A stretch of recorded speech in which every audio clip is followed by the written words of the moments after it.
The city wore its autumn heat like a fever. Tar and fish and the sweet-sour stink of rotting fruit drifted from the wharves and up the hill to the Red Keep. Chimes clanged on a distant sept and gulls shrieked as if the city itself cried out in protest. Tyrion Lannister's boots pinched from salt and spray when he stepped from the hire boat onto the pier and its greened, slippery pilings, then onto sound stone. He had never loved King's Landing, but the place and he recognized one another. Two crooked things that pretended at grandeur. He leaned on the balustrade for a moment to catch his breath, pretending he admired the sunset so he might not have to notice the sailors gawking. A reddened smear ran across the sky like wine dashed on a table. The bay lay sleepy, galleys at anchor, masts thin as pins.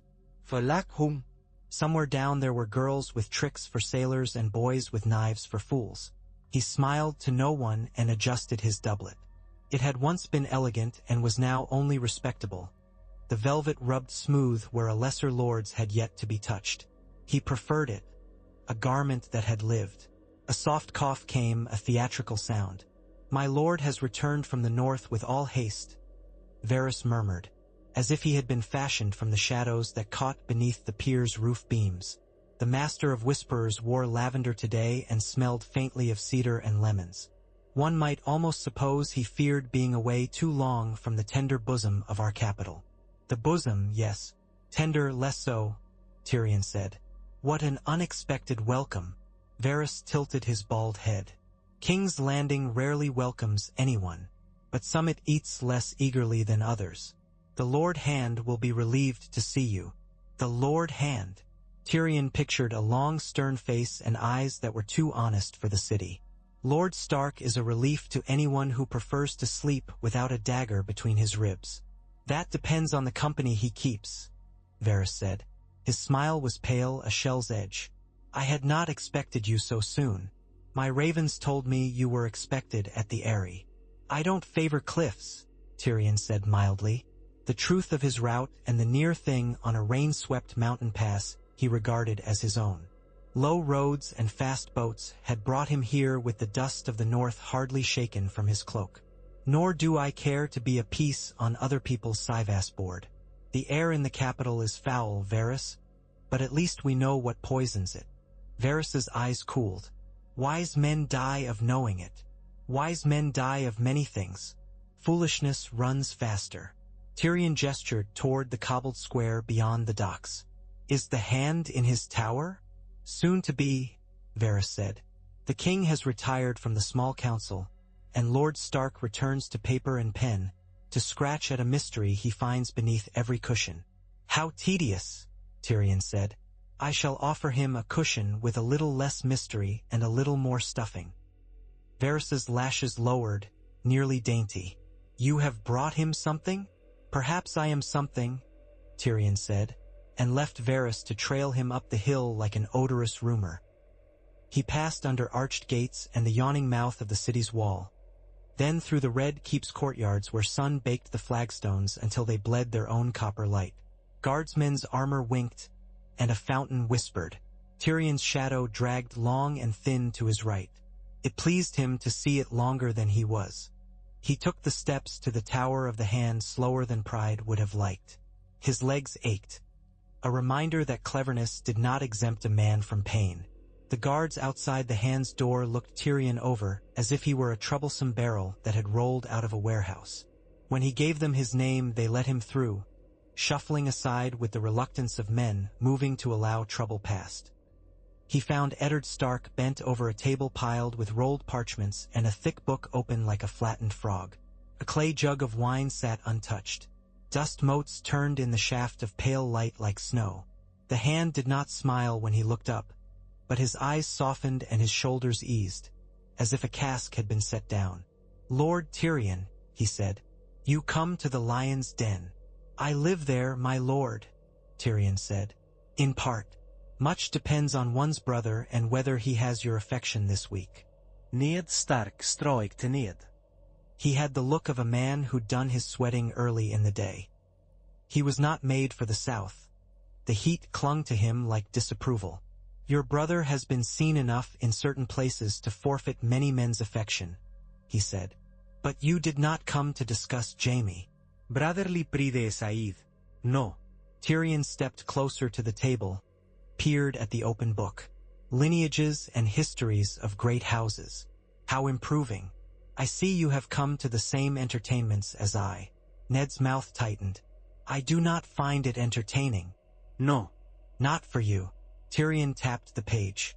A neat script marched in black and brown, names and marriages and lists of offspring down the years.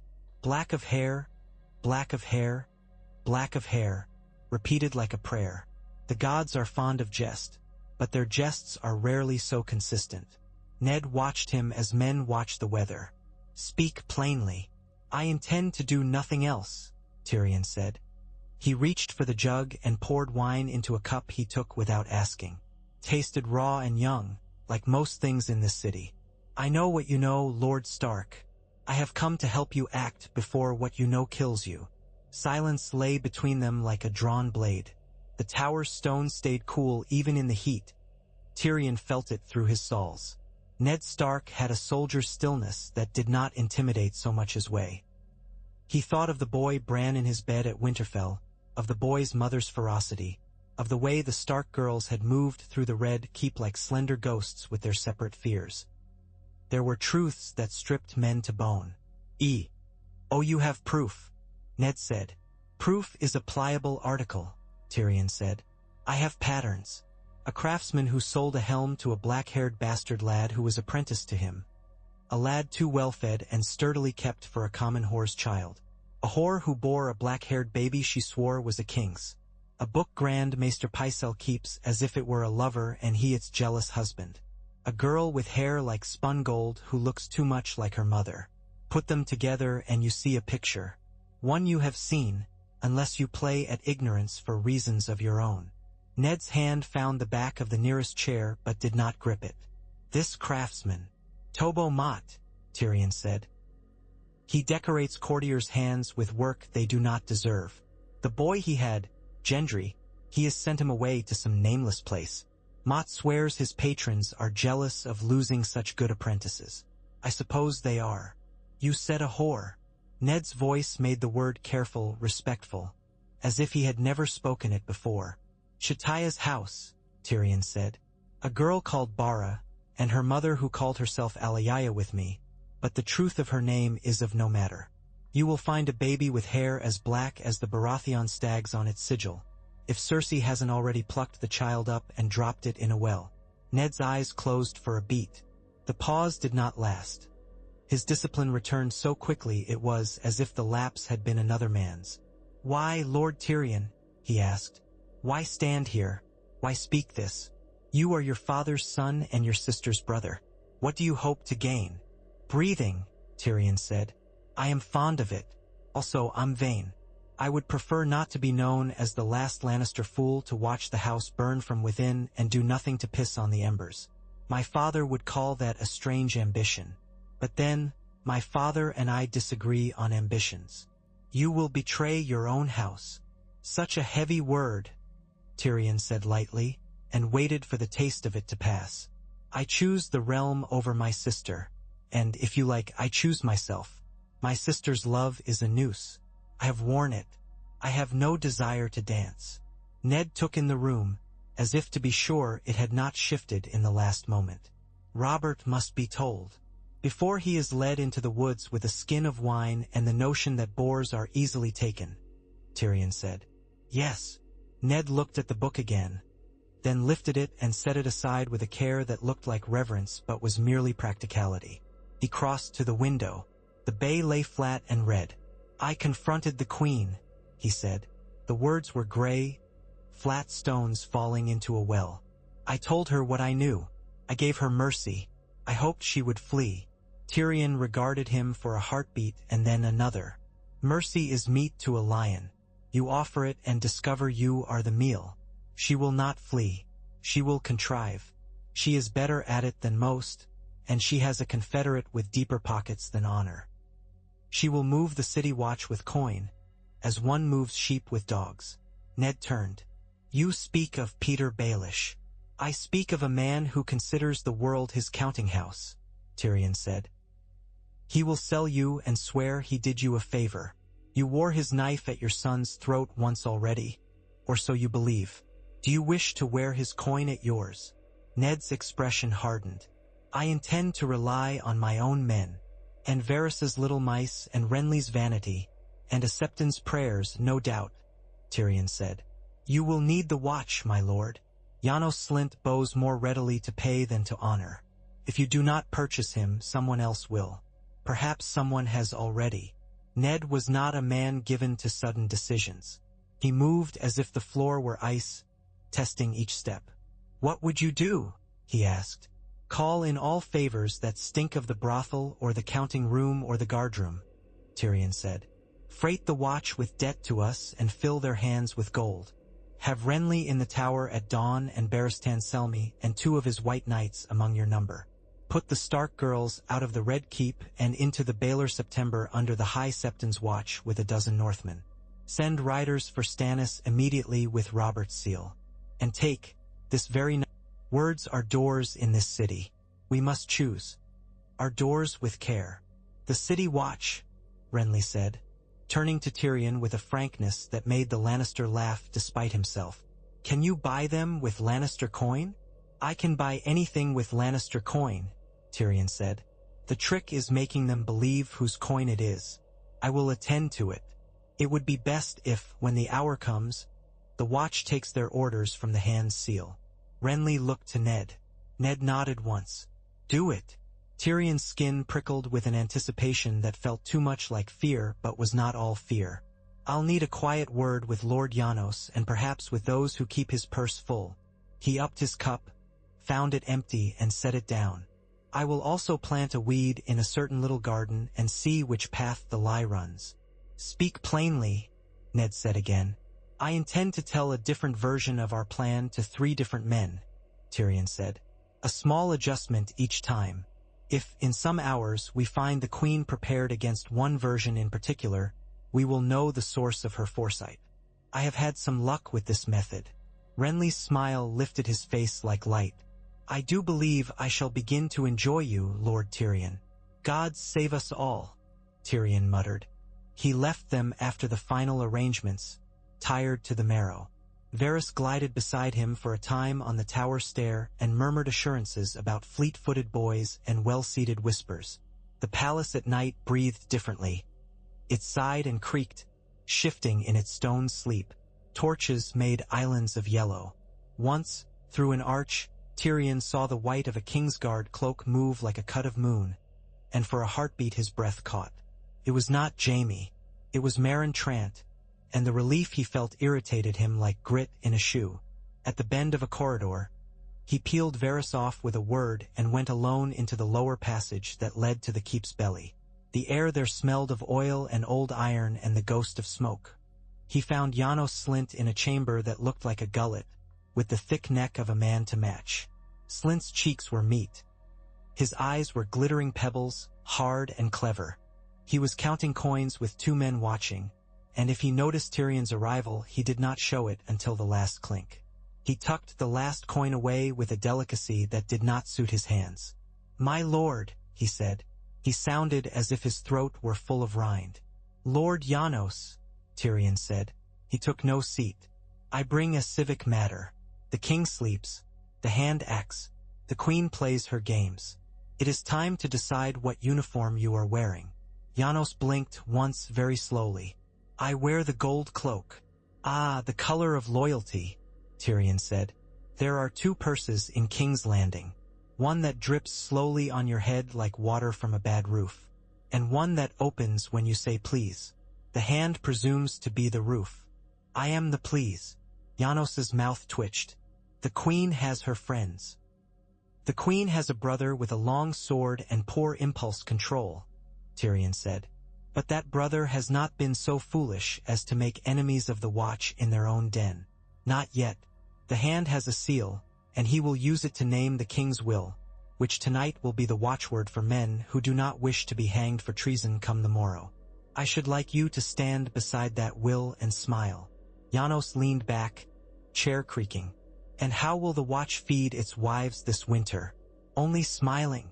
On meat bought with a small new stream, Tyrion said, and placed a purse on the table. The weight of it made the wood sigh. Janos's eyes tracked it as if it had moved of itself. Consider this a first taste of the hand's favor and my own. In the morning, if all goes well, there will be more. If it does not, you will have need of friends, and I am very friendly, Lord Janos, especially with men who command men. Janos Slynt did not touch the purse. He looked at Tyrion as if calculating how many blows it would take to reduce him to paste and whether the paste would be worth the trouble. I answer to the king, he said finally. And so do I, Tyrion said. His words live in wax and lead. The hand bears them. The queen is a lady, not the king. If she names one thing and the hand another, which will keep your neck safer? Janos's hand went to the purse then, not to pull it to him, but to weigh it with a thumb. What would you have of me? At dawn, a company at the Tower of the Hand, Tyrion said. Another at the Maegor Gate. When the hand's men move toward the queen's apartments, your gold cloaks will seem to be elsewhere and then be nowhere but where we want them. The queen is not to be harmed, nor her children. Barristan Selmy will be there. He will judge where a hand is too heavy. Janos's lips thinned. Selmy. It was no secret the old knight regarded the watch with a squire's disdain. You will enjoy the sight of him flinching at a muddy cloak, Tyrion said. You will enjoy better when you dine on boar while other men scrape their platters with a dagger's point in the woods. The world turns. Choose a side that will still be standing when it stops. He left Janos with the coin and the choice and went out into a night that had cooled no one's blood. He did not go to his rooms. Instead, he diverted down a shabby stair not meant for lords and ducked into a little garden behind the kitchens where herbs grew in neat beds, crushed by passing servants into fragrance. The man waiting there was thin as twine, with clever hands. Littlefinger wore a smile so slim you might cut cheese with it. Tyrion, he said, back from your adventures. The mountains do not appear to have cracked to swallow you whole. Pity. I had my wagers laid. I should have known I smelled racing ink, Tyrion said, and let the man kiss his cheeks. I have a small problem. You enjoy those. I enjoy many small problems, Peter said. They make for lovely sums. Then hear this one, Tyrion said. He looked to the fig tree that had managed, stubbornly, to set fruit, and plucked a leaf to turn in his hands. He pitched his voice low. The hand intends to seize the queen at Prime and the city's gates at Tierce. Renly gathers knights for the throne room. The gold cloaks have been told to stay friendly. There are pieces there for any man to move. Littlefinger's gaze went sideways and then back. How generous you are with Lord Stark's cloth, he murmured, and how trusting he is to let you cut it. Why tell me? So you might find the thread of your own advantage in it, Tyrion said. I prefer my accountant's content. If you have advice, give it. If you intend to sell the queen a defense, let us at least count the coin beforehand. Peter spread his hands in a gesture that could be read as innocence by a man starving for metaphors. You take me for a common tradesman. I am shocked. I admire men who make their own weather, that is all. Then keep your umbrella at hand, Tyrion said. Tomorrow it shall rain. He said different things in two other dark corners of the keep that night. To Pycelle a version where the queen would be taken at noon after a small council called on pretext, so the old man's palsied sighs might carry an untruth accurately. To Varys a whisper that Renly intended to flee the city with Loras and 300 green-mounted men should the queen resist. Varys rolled the thought on his tongue as if it were a sugared plum and nodded gravely, as if he had not already put mice along every corridor from the queen's bedchamber to the privies. Tyrion slept for a few hours in the last part of the night and dreamed of a hand of ivory gripping a wheel that turned beneath a red sky. He rose before dawn. The city's breath was cool and smelled of damp stone. He broke his fast on bread and cheese stolen from his own plate by a bored cat and went to the Tower of the Hand. The hall there was not crowded, but it was thick with armed men. Northmen in rough wool, Renly's green-cloaked favorites gleaming with polish and vanity, and a scattering of white cloaks like stitches. Barristan Selmy came with Ares Oakhart in his shadow. The old knight's hair had thinned to silver threads, and his face was a worn coin stamped with duty. He bowed to Ned Stark and looked at Tyrion as if at a historical curiosity. "The king sleeps?" Ned asked him. "He drank too deep and too late, my lord," Barristan said. "No judgment. No more. Only the bookkeeping of facts. But he sleeps." "Then let us keep him asleep," Ned said, "until the keep is quiet." Renly took his men to the throne room and a dozen more to the queen's door. Ned sent Northmen to the Maegor Gate, and Tyrion, with Janos Slynt's men loafing just where they were meant to loaf, walked down the long passage toward the queen's apartments with his heart beating too hard to be dignified. He wondered if it would be Jaime behind the door with his lovely weary mouth and his maddening confidence and the dangerous light in his eyes. He wondered if the sword that killed him would be clean or rusty. He wondered, absurdly, if there would be peaches at supper tomorrow. There was no peach, and there was no Jaime in the corridor. Only Sandor Clegane leaning like a toppled statue gone to rest against the wall beside the queen's door. He was helmetless. His burned face looked like old leather that had taken a bad set. He watched them with a lazy interest that did not fool Tyrion. The hound did not bother to draw his sword while they formed, but his hand was near the hilt. 2 Lannister household guards stood behind him, and behind the door surely more. "Ser Sandor," Ned said, "stand aside in the king's name." "In the king's name," Sandor said, tasting the words like something a dog had brought him. "The king's sleeping. He hasn't any names to spare." Barristan stepped forward. "Ser Sandor," he said, "we come to place the king's children under the protection of the Kingsguard and Lord Hand, as they should have been placed all along. If any harm comes, it will be because a man made himself a fool for someone else's pride." "Don't be that man." Clegane's mouth slid. "I am a great many things, Lord Barristan, but not that." He straightened. "My lady," he said, turning to the door. "They have come." The door opened slowly.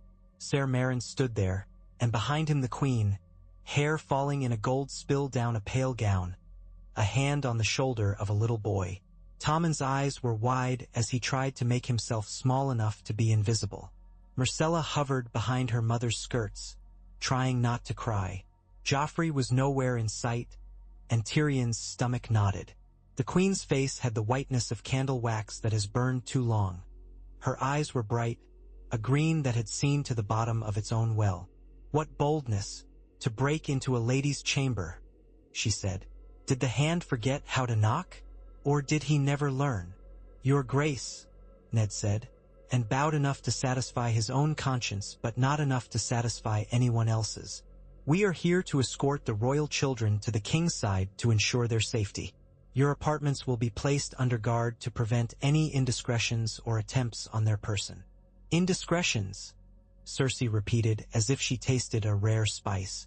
"Yes, we are all so very indiscreet in this city. Tommen, darling, do not quake so. These men would sooner cut their own hands than harm you." Tommen swallowed and did not stop trembling.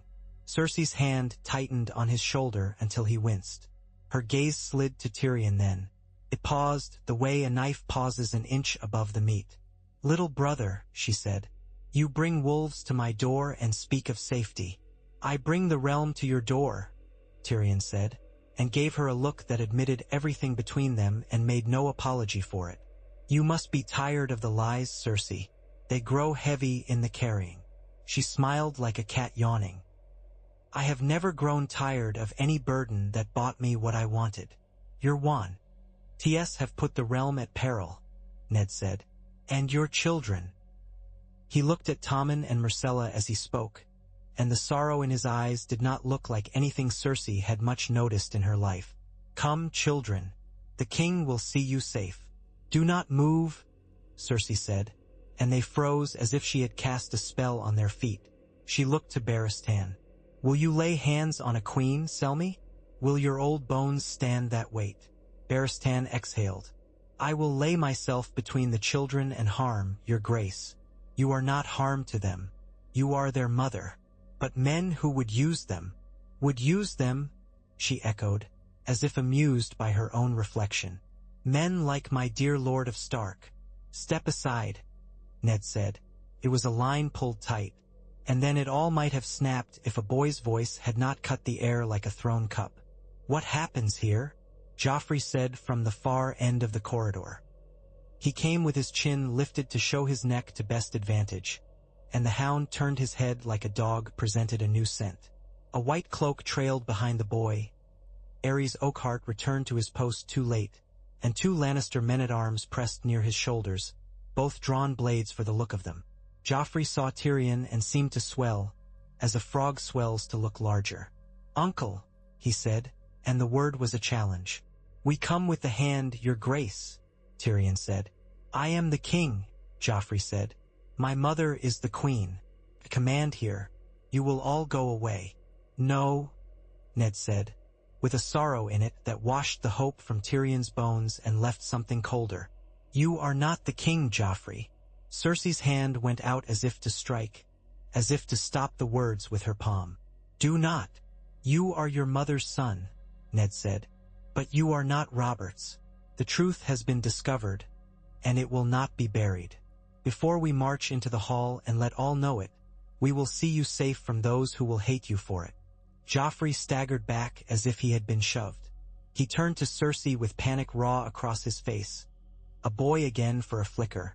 "Mother, lies," she said. "Lord Stark lies. He has sought for months to shame our house, and now he makes up tales best left to the brothels." Tyrion stepped forward, gentle as he knew how. "Joff," he said, using the name he rarely used. "Look at me. There are men in this city who would chance their lives to keep you breathing, whatever your father is called. Do not make enemies of them because you enjoy hearing your own orders. Come quietly. Sit in the king's solar. We will untangle this thread with the least pain they let us." Joffrey looked at him, uncomprehending, like a boy considering a lesson the master had made too hard on purpose. His mouth hardened. He lifted his chin higher. "I am the king." "Not yet, and likely not ever," Renly said from behind, his voice cool as the shadow he threw. His men filled the corridor like a tide reaching stairs. He had Loras at his right shoulder, smiling the way men smile in tourneys when they have seen the tilt of a lance. "Come, your grace. Come be safe with us. Let the old lions roar at one another elsewhere." Cersei saw the men, counted them with the flick of her eyes, understood, and changed shape. Her face smoothed. The anger took on a sheen. "Very well," she said. "We will go." Tommen, Mircella, come? "Joffrey." She looked to her eldest, and something like genuine grief moved across that face. "Do not believe any word that is not mine. Keep your temper and your dignity. Show them that you were born for a crown." Joffrey's throat flexed. He looked as if he might lunge, bite, shriek. Then his chin lifted another fraction. "Very well," he said, and his voice was almost calm. "If I am to be guarded, let it be by men who might actually die rather than drink too much and weep." He looked at Barristan then. Oddly, there was respect in the boy's scorn, as if he understood something of the currency of Selmy's life. "Sire," he said, "guard me." "I will," Barristan said, and that was how they moved. With the queen and her children surrounded by white cloaks and Northmen and a glittering thread of green, down the passage to the king's solar, where doors heavy as gilt closed with a thump and the heat inside was somehow less than it had been in the corridor. Varys materialized for a moment to deliver a report that the gold cloaks stood where they should, and Janos Slint himself stood in the courtyard below pretending to scratch at a flea while he watched 3 gates at once. "Bring the book," Ned told a steward, "and send for the Grand Maester. And no, not Baelish. Not him." He turned to Tyrion. "You will stand with me and enjoy the sight," Tyrion said, and did not say he would rather be anywhere else. They made a court of that room, a small one but true court nonetheless. The stained glass window put a smear of crimson on the rushes. Robert's chair stood empty and made the hair on Tyrion's neck lift. The boy stood before it, fists clenched, and his mother stood with one hand on his shoulder. Tommen and Myrcella clung to each other for strength, their eyes moving from face to face, as if they sought a friend in a room full of masks. Pycelle tottered in breathing apologies and pieties, clutching the book as if it were an infant.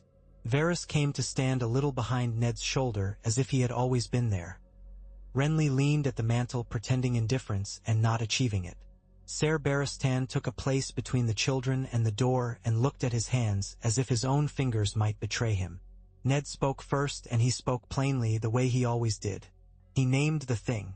He named the chain of births, the black hair, the book that recorded the couplings and the fruit of those couplings back to a time before any man in this room had been born. He named the smith and the bastard and the whore and the babe. He named the queen's bed and her brothers and the ways that a woman can make a lie if she see. Oozes. He did not flourish. He did not ask for oaths. He let silence and shame do their work. Cersei weathered it as a cliff weathers the pounding of waves, with dignity that looks like stubbornness from one angle and courage from another. When he finished, she said, "And what would you have of me? To accept that your children must not sit the Iron Throne," Ned said. "To accept that Stannis Baratheon is heir by law. To keep your life if the king so decrees. To plead for mercy for the children you love. You would have me admit to a thing you cannot prove," she said. Tyrion lifted a hand. "My sister," he said, ignoring the small violence the word did to his throat. "You enjoy the game of proofs. The more you deny, the more you make of this a fight to the death. There are bastards enough in this city with your husband's jaw. The book is not alone. We have men ready to swear who begot them. We have your brother's bed seen too many times where it ought not to have been. We have a king with ears that still work when he is sober." He did not add that sober hours had grown rarer. "This is done. Do not make it bloodier than it must be." Her smile was thin, strangled. "You would betray your house. I would betray nothing that has not already betrayed itself," he said. "I will do much to keep Joff alive. I will do more to keep war from our doors." At that, something real moved in her eyes. She had always loved her children. Power had been the mirror in which she adored herself, but those three had been the room inside the mirror. She swallowed. It was the only sign. "What does Robert say?" she asked. Ned said, "We will ask him." They did. It took Lancel waking him with a steadiness that surprised Tyrion. The king came with wine on his breath and sleep in his hair and the temper of a man dragged from a warm bed. He listened only part way. He spluttered. He stared at the book as if it might tell a joke, then barked a laugh that was not humor. He looked at Joffrey, looked away. He looked at the queen and did not look away. "7 hells," he said at last, "a man upon whom a building had fallen. You and your goddamned book. You and your men." The word was an accusation wide enough to include the whole room. He sank into his chair and put a hand to his eyes. "So it's true." Cersei's breath came tremulous for the first time, and all of them heard it. "Robert," she said. She took a step forward and then stopped when Ser Barristan shifted his weight. Robert lowered his hand. He stared at Joffrey as a farmer stares at crop blight. "I liked you better before you talked," he said roughly. "Every word out of your mouth is my own shame made sound." He pushed to his feet, unsteady. "You," he said to Ned, "our hand. Do what the law says. Do it with mercy where you can. I want no slaughter. Not of the children. Not of—" He could not say her name. He looked at Cersei and his mouth twisted and he made a sound that might have been a laugh and might have been a sob. "Send for Stannis. By the gods, send for him and his sour face and his damned book of laws. Renly, if you run, I'll have your legs blistered. Stay and be useful. Varys, you do whatever you do that saves us all and makes me hate you later. And you," he said to Tyrion, "you'll go to your father's men and tell them he should keep to his hill and count his gold. If he moves, I will take his head and drink from it." He shook and a quieter thing came over him. The ghost of the man he had been when he'd ridden with Eddard Stark and laughed easily and slept through honest nights. "Get them out of my sight." They went. The room thinned. Robert's words became writ, because Ned Stark held the seal and Varys could make parchment sing, and Renly could make men move, and Janos Slynt's men kept their hands open for coin. Cersei, at last, went to a chamber with no latches on the inside and 3 men at its door, and she walked into it with her head high. Joffrey shouted and pounded and called them names fit only for taverns. Tommen wept until Myrcella stopped him with the dignity that sometimes visits the young. Tyrion stood afterward on a hidden balcony where the heat felt less like heat and more like the memory of heat. He chewed at a piece of cold pheasant and tasted only grease and ashes. Varys joined him without invitation. "The queen will not be still," Varys murmured. "She has friends like mushrooms have spores." "So do I," Tyrion said, and tossed a bone to the gulls. "Baelish." "He flitted," Varys said. "He always does." He fluttered to the queen and found her door barred and turned his attention elsewhere. "He does not commit to ships. He prefers to hammer planks and sell them." "He fed one of my 3 lies where it would do the most harm," Tyrion said. "She laid men at the small council chamber at noon. Poor dears, they are still waiting." He rubbed at his eyes. "My father will answer this with a roar." Varys's fingers stroked his own sleeve. "I imagine so. A roar and a march. He will think himself the law." "Perhaps he is right," Tyrion said. "He often is when he is the loudest." He smiled short and sharp. "I will go to him as Robert commanded. If I do not, he will come anyway. If I do, he may send fewer men." Varys's look was almost kind. "You are not safe anywhere you go." "My sister has been telling me that since I was born," Tyrion said. "I have taken to living anyway." He went the next day with a small pack of riders, leaving the city with Renly drilling new captains in the yard, with the children separated from their mother and from one another, with Robert drinking while Ser Barristan counted his cups. Ned Stark's men doubled the watch at the river gate. A raven went to Dragonstone with a seal of wax that had not yet stopped being warm. The summer road unwound under Tyrion's horse. The dust on it had the taste of old wheat and older stone. His guards were not his to command, which annoyed him. 2 Northmen and 1 Reach Nig. HT and a burly fellow from the city watch who had not wanted to say no to a purse of coin and a hand's request. They spoke little. Men often spoke less when they rode toward a lion. He did not reach Casterly Rock because he did not need to. He found Tywin Lannister's banners already breathed upon by the wind, a bright field of crimson spiked with the gold of the lion. The camp crouched near the Mummers' Ford where the road shook itself out smaller. Men moved like insects across a table laid with bread and knives. Tyrion rode toward the largest tent and dismounted to the quiet sound of men alert. There were so many of them. War had a smell like boiled leather and iron, like men who had stopped bathing out of practicality. He loved and loathed it the way he loved and loathed the sea. Tywin sat behind a table, and the table might as well have been a throne. His hair caught the light like pale metal. He did not stand when Tyrion ducked into the tent. He did not smile. His eyes weighed him with old scales that had never false-balanced. "Father," Tyrion said, and swallowed irritation at how his voice always came out drier in this man's presence. "The king commands me to deliver you a message." Tywin lifted a hand and a squire near the tent flap faded back. "He commands," he said. "Does he? The drunk commands, and you carry his words like a dog with a bone. How dutiful, for a son whose duty I rarely see." Tyrion answered none of that. "Cersei is confined in the Red Keep," he said. "Joffrey too. The truth has been spoken and will be written by the maesters and sung by the fools. Stannis has been summoned. Robert lives. He does not wish blood where it can be spared. If you come with force on King's Landing, you will have no pretext but your own anger and your wish to save your children from their own acts. He will meet that with force and fire, and he will have the Riverlands at his back and the North beside him and perhaps the Reach, if Mace Tyrell believes it the way the wind goes.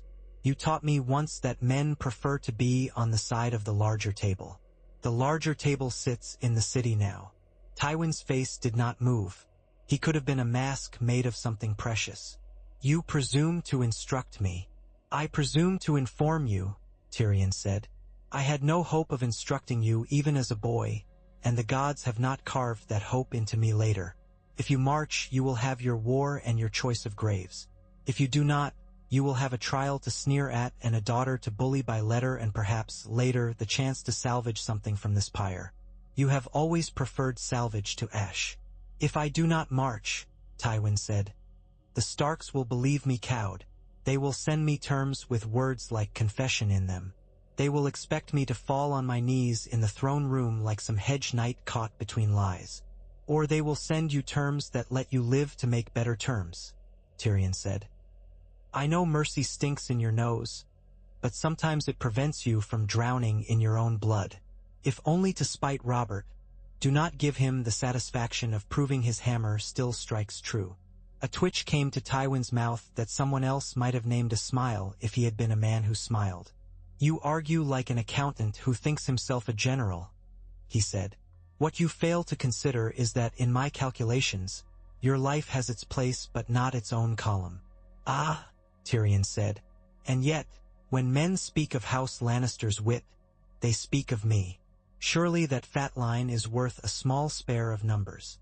Tywin's gaze cooled further. Your sister is as brilliant as she is fearless and as reckless as she is brilliant, Tyrion said, before his father could cloak the insult as advice. She has finally managed to show the world the thing it should not have been allowed to see. I may despise you for how you made me, father, but even I have never wanted to light the house to better read by it. Tywin's hands folded on the table. They were perfectly clean hands. Children, he said. The word was empty of softness. She has 3. They will live. The certainty in Tyrion's voice surprised even himself. Ned Stark is not a butcher. Robert is Robert, even at his most wrathful, which is oddly gentle.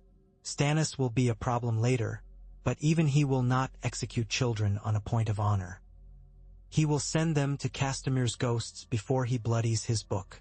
Tywin tilted his head. If it had been any other man, Tyrion would have said he considered. You have always delighted in telling me what I want to hear in a tone that suggests you are telling me what I should not wish to hear, Tywin said. It makes your lies sound like morality. Then let me try truth sounded like greed, Tyrion said. If you do not march, you keep your army intact. You keep your gold. You keep your names for later. You keep Jaime safe where he is. Do you know where he is? In the city, where he will be watched by Barristan Selmy and 3 of his friends as if he were a bride about to be stolen. If you march, you risk him on a field or in a riot or on the end of a pike. If you stand, you increase the price at which you'll sell him. You taught me to calculate. I am doing so. He did not let the lie hang alone. The truth was that he did not know where Jaime had been the night they took the queen. The king's guard had scattered like bones thrown by a careless hand. But he had learned to speak with an assurance that made men believe. Tywin had taught him that too. Silence again. In it, the camp sounds were loud. Hooves, the chink of armor, a laugh here and there rolling like a stone. Tywin's gaze flicked to the canvas as if he could see through it to his banners and numbers. Go back, Tywin said at last. Tell Robert Baratheon that he drinks too much to command and too little to die. Tell him that if he kills my daughter, I will break his city stone by stone and kill every man who tries to put those stones back. Tell him that if he harms my grandchildren, I will spend everyone else's grandchildren like coins until his memory is a whispered curse. Tell him that if he summons me to his court to grovel, I will peel the skin from my face and my pride from my bones and see if he likes me better that way. Tell him also that I will not march, yet. I will watch. I will put out my hands and see which arms are dropped into them by men who start to tremble. And tell him that I will wait for Stannis's letter, because I would like to see if a man can write pure disdain without his quill breaking. Tyrion inclined his head. Relief and dread made a messy stew inside him. I will tell him. He will not like any of it. I do not live to be liked, Tywin said. It is a fancy for minstrels. He paused. Do you return to the city alone? Unless you mean to gift me an escort that stinks less than your pikemen, Tyrion said. Yes. Tywin made a small, negligent motion, and a guard captain stepped forward. Ser Adam, Tywin said without looking at him. See my son safely to the road and then see to your patrols. Stay near. Tell your riders to watch for ravens flying too low. When Tyrion rode away, the sun was warm on his neck. He felt it there like a hand that pushed him toward a fate he had crafted and did not entirely trust. In the city, more pieces had moved. Robert had gone hunting anyway in a fit of something that might have been mourning for a man he had pretended to be. But Ned had sent Barristan with him, and 24 steady men and Lancel's wineskins had been replaced with waterskins.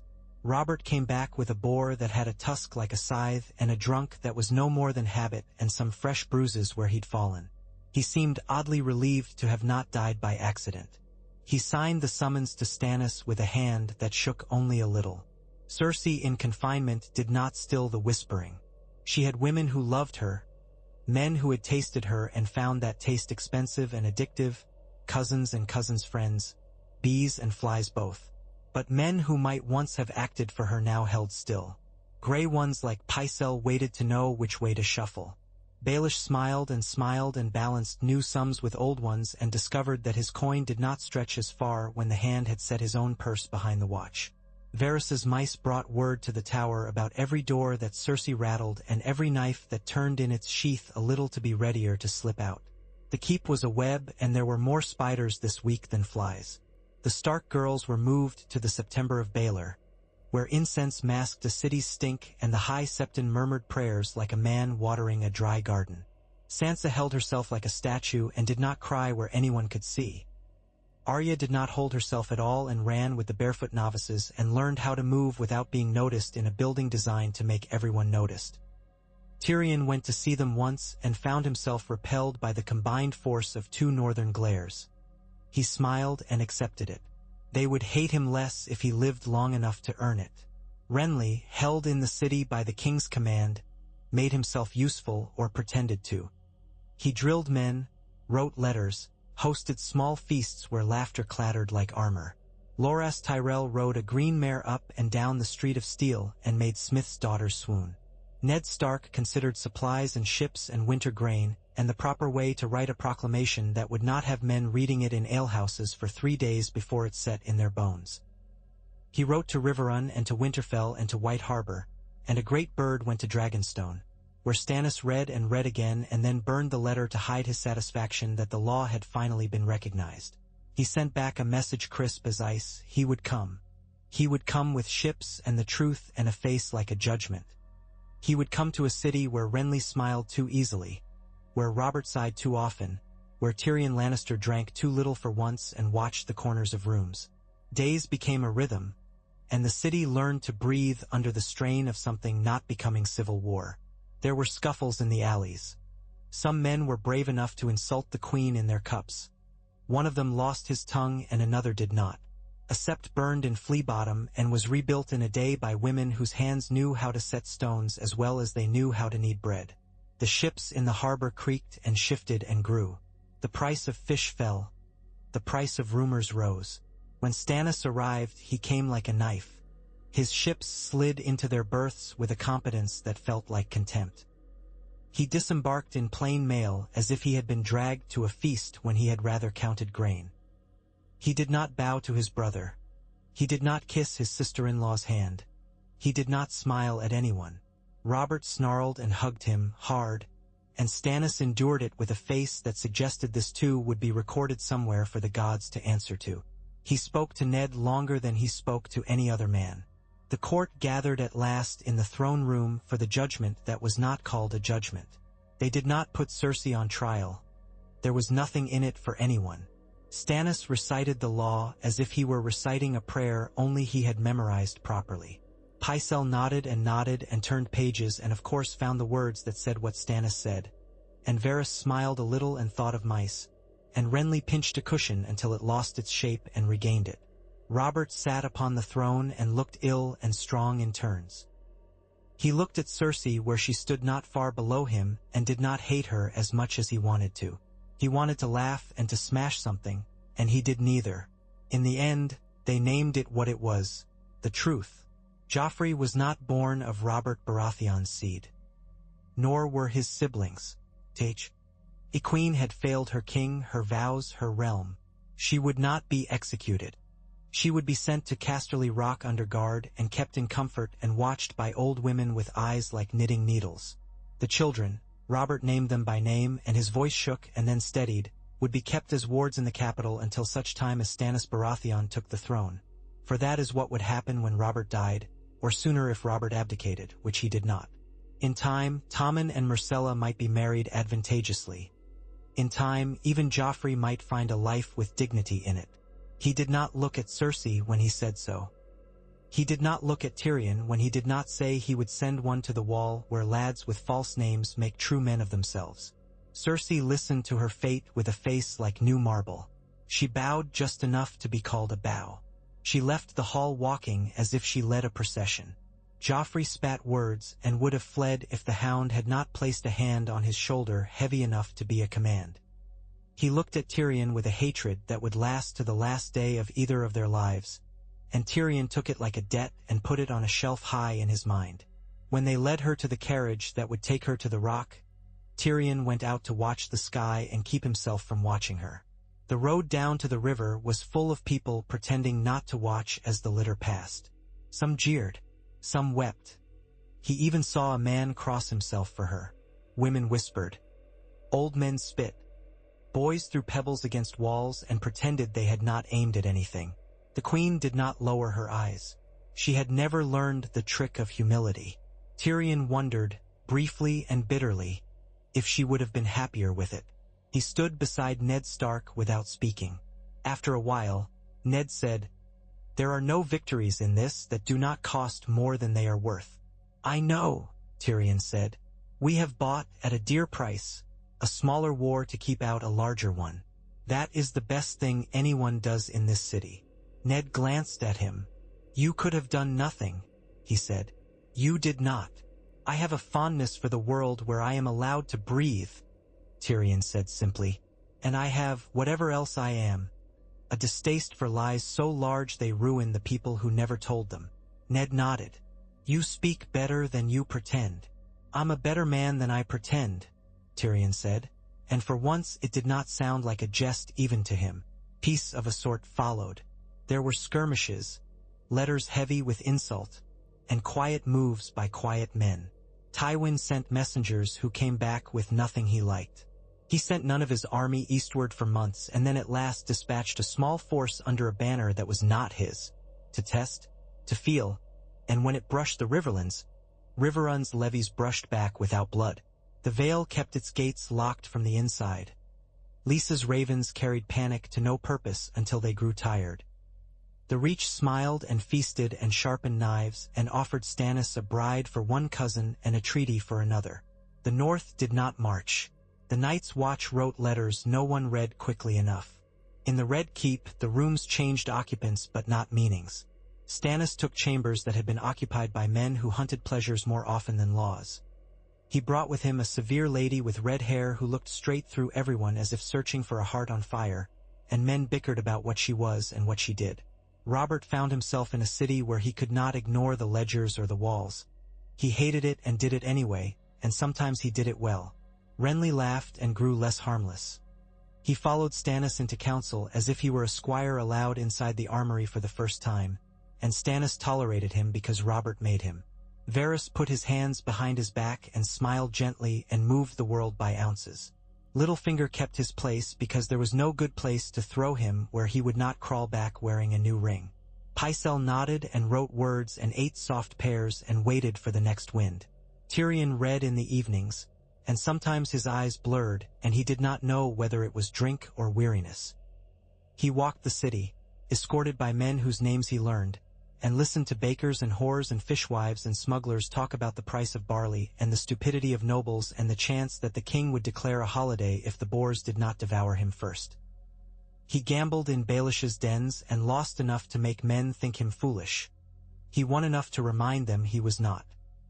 He visited Tobo Mott and found the smith's hands too clean and his eyes too nervous, and knew the boy Gendry had been placed beyond easy reach. He visited the whore with the black-haired baby and left half his purse with her, while she told him stories about a man who had laughed and cried in the same minute and had not been cruel when he could have been. He took supper with Ned Stark twice a week. They disagreed like men who had learned to respect the shape of each other's minds, and they sat long afterward with their cups empty staring at the door where winter might someday come in. On a night when the rain turned the city to a blur and the torches threw fat halos, Tyrion and Ned shared the battlement above the gate that faced the river. The air was sweet with wet stone. Their cloaks grew heavy. They did not move. "I keep thinking," Ned said at last, without turning his head, "of how we have kept a thing whole with our hands when it wanted to break. It feels like holding a jar the wrong way and wondering if it will shatter because you touched it at all." "We did not keep it whole," Tyrion said. "We only broke it differently. That is all politics is. Choosing how to break things and not let them break you." Ned made a quiet sound that might have been amusement. "You sound like a man who has practiced that." "I was born Ticing," Tyrion said. "You Northmen are born with blankets. We make do." "What will your father do?" Ned asked. "He will wait," Tyrion said. "He will put his ear to the ground and he will hear hooves coming, and for a moment he will think he foresaw it. Then he will choose whether to stand aside and let them pass through or stand in front and be trampled. He does not know yet which will make him seem taller." "And your sister, Cersei, will not be still at the rock," Tyrion said. "She will make the place ring with her rage. She will charm and she will divide, and she will have her way as often as not, because men love to be frightened by a beautiful woman with a sharp tongue. But the rock has walls, and some men there love me more than they love her. The truth is a bell no one has learned to unring. That will embitter her. The bitterness will make her clever and cruel, and she will turn it on the nearest soft thing." "Joffrey," Ned said bleakly. "Yes," Tyrion said. The rain made the word softer. "And herself." Below, the river made the sound rivers make in the night, which is the sound of time doing its work on stone. Torchlight trembled on black water. "There is talk from the east," Ned said after a while. "Of dragons or of men who think themselves dragons?" "There is always talk from the east," Tyrion said. "It is either silk or fire, and both are good for stories." "I do not like stories," Ned said. "I do," Tyrion said, and found himself smiling. "Some of them let us breathe." When he slept that night, at last, he dreamed not of wheels turning under red skies but of snow. Not the killing white that covers a battlefield and shows what has been taken from it, but the first brush of flakes that catches in a child's hair and makes him laugh.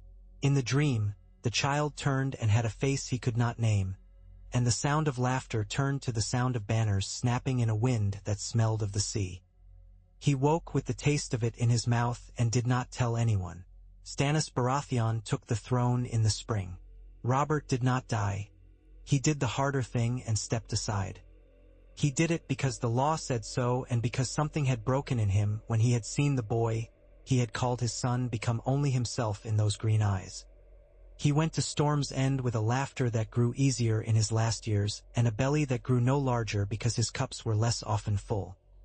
He hunted boar and did not die of a tusk. He died later in a bed, and if there was weeping, it was not for his temper. The realm did not fall into 5 pieces.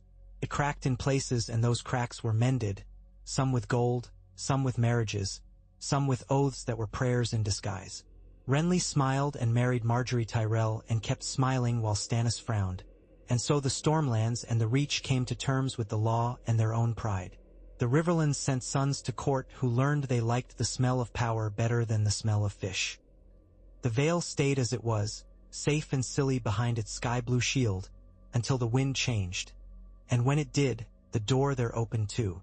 The North kept its winter and its honor, and when the ravens came down from the wall with their black news, the men who had not died on fields toward the trident rose and rode north, and the banners on their lances snapped not for any king in the south but for something older and more frightening. That was a different story, and this is only how the edge of it began to show in the south. Tyrion sat sometimes in the small council and sometimes not. He spoke when he could sway a vote or prevent a fool from becoming a catastrophe. He spent time with men he would not have given the time of day to when he was younger, and found himself liking some of them. He wrote letters to his father that were answered with icy gratitude and sudden, cutting questions. He wrote to Cersei once and received a page with ink slashed across it and nothing else, and that too was an answer. He played at Sivas with Varys and lost more often than he won and learned not to mind. He watched Joffrey grow into a young man whose anger was no longer harmless child's heat. He watched Tommen learn to love books. He watched Myrcella learn to disappear in a room full of courtiers and then make herself seen when she chose. On an evening that smelled of roses and dust, when the city's new scrubbed stones glowed, he found himself again with Ned Stark on the same battlement. The man looked older. The South ages Northerners more quickly than winters. He looked contented, as if he had given up trying to shape the city into something it could not be and had instead learned to be satisfied with keeping it from becoming something worse. "Do you regret it?" Tyrion asked without preface. Ned took his time. "I regret that children suffer for what their elders make," he said. "But I would have regretted not acting more. There are two kinds of shame. The kind you can stand because you did what you could, and the kind that crushes you because you didn't. I prefer the first." "We chose who to save and who to wound," Tyrion said. "That is all men ever do who hold power," Ned said. "Do it with your eyes open." "I prefer mine half shut," Tyrion said. "The city is prettier that way." Ned smiled, a small winter thing. "It is prettier when it is far away," he agreed. "But we live here." "Yes," Tyrion said. The gulls wheeled. The banners on the red keep rustled. Somewhere a glass shattered and a woman laughed. And down in Flea Bottom a pot was scoured. The world had not ended, and for the moment that felt like a miracle someone had crafted with their hands and pattern, stitch by careful stitch. "We live here." He raised an imaginary cup to the city that had tried to swallow him and failed, and to the woman who rattled her cage at the rock, and to the man who sat on a stiff throne and did not break it, and to the winter that would come, and to the small V. Victories that were no less victories for being small. He turned. "Come," he said. "I am told there's a cook in the Street of Flower who can make a man believe he has known love. Let us go test the lie." Ned shook his head but went with him, as a man goes with someone he trusts farther than he claims. They walked down the stair and into the evening.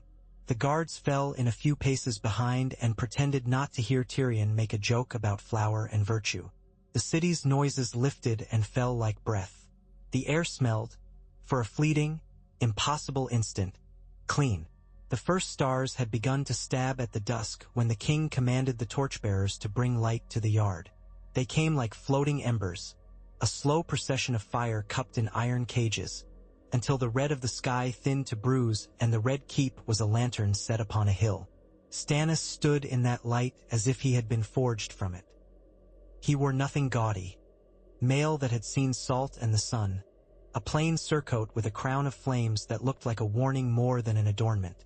He kept his hands behind his back, which made his shoulders look sharper. Jaime Lannister came without a sword. He had left it at the door in a gesture he would never have made for Robert. Barristan Selmy watched with a face that gave no one permission. Varys had found a way to make himself part of the arch's shadow. Littlefinger hung at the edge of the yard as if he had strolled in by accident and found the drama too delicious to miss.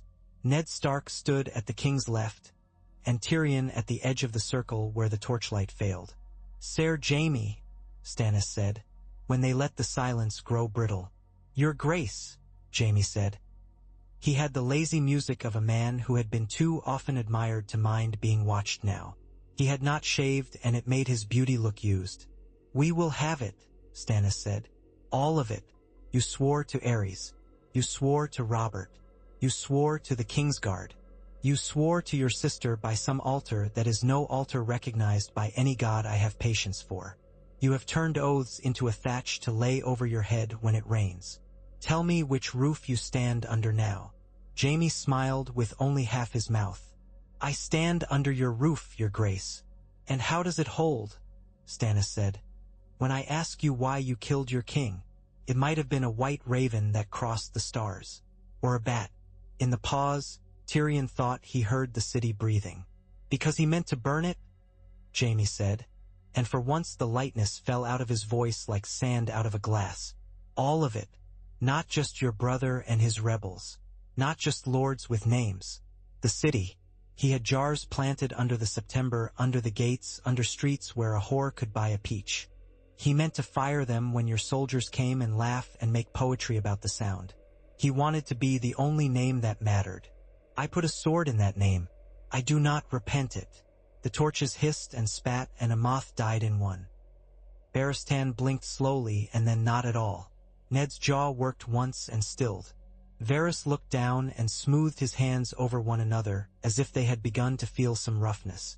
Stannis did not move for a time that felt like the ends of men's patience wearing thin. "And your sister," he said at last. "Do you repent that?" Jaime's gaze flicked, very quick, not to the king but to Tyrion, as if some habit were too strong to break. When he looked back, the insolence that served as his armor was once more in place. "I do not recall ever being forgiven for it, your grace," he said. "So I have not had the chance to repent." "You will have it," Stannis said. "I am not a septon. I do not shrive, but I do measure. It is a poor scale that cannot weigh one good deed against a mountain of offense. You will lose things for what you have done. You will keep your head for what you did before." Jaime inclined his head with an ease that could be taken for gratitude by a man who wanted to be fooled. He was not fooled himself. "What do you mean to have from me, your grace? My hand? A white cloak does not look its best with one sleeve empty." "You will not laugh at me," Stannis said, and the small, dangerous quiet in his voice took 3 men's breath without their leave. "That is one thing I mean to have. For the rest, I will have your absolute obedience to the office you claim. A king's guard guards the king. This one does not whore for the queen, does not murder the king, does not take bribes for sloth. You will cut none but those I name. You will speak none but truth to me. When I go where I intend to go, you will go where I have need of you." "And where is that?" Jaime asked. Stannis turned his head and the torchlight ran along the edge of his face like a blade across a whetstone. "North," he said. The word found the joints of the yard and went down into them. Tyrion felt it in his ankle as if something had settled there. Varys's eyes warmed with that gentle sorrow he wore when he had just fed someone into a cage and shut the door. Littlefinger's mouth made a smile the size of a coin. "The wall," Ned said without drama. "The wall," Stannis agreed. "A king who does not look at his wall is a miser who never looks at his coffers and wonders why the debts grow. You wrote, Lord Stark, and the old bear wrote, and the ravens that were not shot down have told me enough. I will not have the north freeze while the south feasts." Jaime's mouth twitched. "You will freeze yourself, your grace?" "I have worn worse cold than snow," Stannis said, "and brought worse men than winter to heal. You will do as I command, Ser Jaime. It is time you learned to love your oaths enough to keep them." When it ended, it did not feel like an end. Men drifted away into the dark. Barristan walked at the king's shoulder like a white candle. Jaime lingered on the edges. Tyrion found him there, staring at a wall that had nothing to offer. "You might have told one of us," Tyrion murmured. "About Ares." "I told no one because no one wished to hear it," Jaime said. He sounded less angry than tired of his own voice. "They wanted the shape of the story they had already drawn. Oath breakers, kings, slayers. It makes better songs than a city not burned." "Stannis heard," Tyrion said. "He counts," Jaime said, and rubbed at his jaw as if weariness had stuck there. "He weighs. He is a millstone with a crown nailed to it. He will not grind you if you keep your fingers out from under him," Tyrion said. "I prefer this to what Tywin would choose for you." "That is the finest praise I have had all week," Jaime said. He looked sideways. "Does Joff dream of my death?" "Joff dreams of a world that rewards his shouting," Tyrion said. "He finds it less often now, and it makes him hate the world. So do many men when the world does not flatter them," Jaime said. He hesitated, and the hesitation made him look younger. "Is she well?" "At the Rock?" Tyrion asked. "Of course not." He kept his voice dry because wetness would have made both of them lie. "She bats at the cage bars until the ring of it becomes a song. She writes letters that cut and receives answers that do not. Father has her watched by women who sit like stones. Kevin visits and leaves with his mouth pursed as if he has eaten unripe fruit. She will be safe if not happy." I do not promise the same to men who must open and close her door. Jaime laughed then, an ugly laugh because he knew some of the men by name.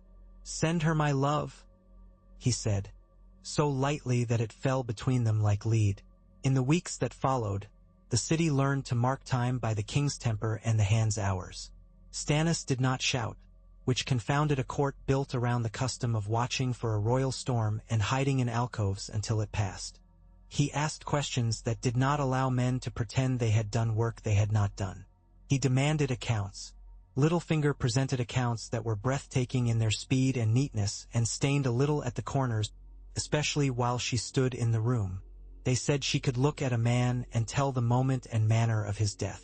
They said she had a shadow that moved like an animal on its own. They said the king's new devotions would be their ruin. The king's devotions did not burn the September. They burned quietly in a brazier in a small chamber where the air did not move and the stones sweated in the heat. The Red Woman stood there and stared into the coals and did not mind who came or went. It was said she saw boats there, and snow, and a wall that spanned the world and held it together. It was said she saw a small man casting a long black shadow that crawled up a stair no one else could see. It was said she saw a girl with a dire wolf at her shoulder and a crown of leaves. It was said. It was never said by her. Renly put laughing men in green into new coats of obedience. He did it with sugar, not salt. He called them handsomes and good fellows and made a fool of himself at tourneys to teach them that mockery did not kill. In time, some of them stopped jeering long enough to listen. Loras Tyrell rode the yard with the blunt-faced Sir from the Kingswood and took bruises with a smile when the blunt-faced Sir hit him where he should. Marjorie Tyrell wrote letters on pale paper and had the knack of making ladies who had thought themselves too old for such things feel seen. Sansa Stark met her and had to put her face away in a corner for a while afterward so no one would see the flush and make a story of it. "Do you like her?" Arya asked, with a mouthful of stolen plum. When Sansa returned from the women's solar and took off the garland that had been confected for her by 3 chirping cousins of a lord who had applied himself to currying favor with the Reach while finding the North too troublesome to court. "She is very kind," Sansa said, and heard how weak the words sounded and blushed more. "And clever." She asked questions that made it easy to say true things. Arya spat a plum skin like a boy. "She smells like roses," she said, half in scorn and half in envy. "I would smell like a horse if I could. Syrio says a horse knows where it puts its feet on ice." "You smell like plums," Sansa said, and then laughed, which let Arya laugh too. And the sound frightened a novice who had not yet learned that laughter was not an enemy of the Seven. The king's announcement came on a morning filmed with pollen.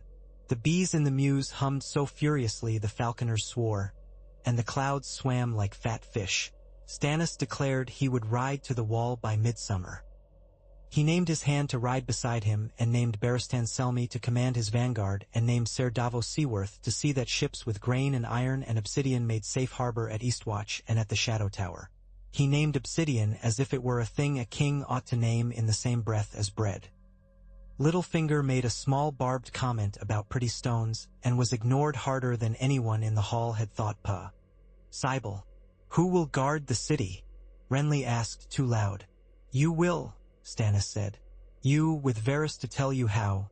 You, with the High Septon to pray over the parts we cannot see. You, with Lord Baelish to keep the hats and purses happy. Do not make me regret asking you to do a man's work, little brother." Renly smiled like a man used to catching darts in his hand. "I never regret being asked to play a man," he said, and the room laughed because they had to and because the laugh made the air breathe again. In the evenings that followed, maps came out like carpets and were trod by too many fingers. The road north glowed in ink. Ravens went ahead. Ravens came back staggering, their feet black with dust. Men at the wall sent letters that smelled of pine and cold and the clean sweat of men who had done work and would do more. "We need men," the old bear wrote. "We need steel. We need glass of the dragon." There were men in the city who had never thought of glass as a weapon. They learned. Davos Seaworth took his leave in the river's dawn. He looked like any man who had spent too much of his life on a deck, except for the way he kept moving his hands as if to count the fingers there. Tyrion met him on the quay with a bottle of nothing grand. Davos drank from it and made a face that was half courtesy and half truth.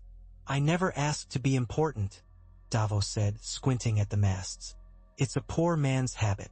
You spend so much time trying not to be noticed by those who would take from you that you forget you might put something back."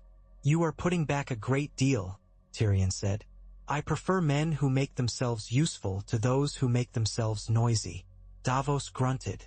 "We're sending a ship to Dragonstone," he said. "There's glass to be had there. Enough to make a storm of knives if you're clever with the chipping. The Red Woman says fire is the king's sword. I say iron and food and the dumb luck of the sea are better. If the gods bless me, they will bless me with a wind from the west and men with backs that do not break." "If the gods bless you," Tyrion said, "I will bless them by not disputing their methods. Bring it all. Bring truth if you find any extra." Davos laughed, and it sounded like rope slapping a mast. "If I find it, my lord, I'll put it in a jar and keep it for my own. I'll bring you something you can hold." He brought more than that. His ships came and went like the tide wished them well. At Dragonstone, men dug and broke and sweated. They came home with obsidian heavy in their nets and beasts of burden with their flanks scored by edges that did not respect the men who had cut them. The first crates opened in the armorer's hall made every boy and not a few old men crowd to see. Pieces of night lay there, glass that was not glass but something older, with a cold in it that felt like more than the shadows of the hall. The edges were too sharp to look at for long. The first dagger that was napped by a careful hand drew blood from a man who admired it too close without even meaning to. The masters of the forge frowned and smiled in the same breath and began to think about hafts. A rumor cut through the city in the same week that the first obsidian knives were given to the king's men. A tail of red fire had appeared in the east before dawn, a smear like a wound in the sky. Men with steady voices called it a comet because the word made it smaller, and men with less steady voices named it omen enough to drink to. The Red Woman stood on the highest tower that would admit her and watched the eastern sky until the wind made her gown run like water around her legs. Ned found her there, because duty brings men to places they would rather not walk. "What do you see?" he asked, not scornfully and not as a supplicant, as a man who would like facts in a world that prefers fancies. "Fire hung in ice," she said.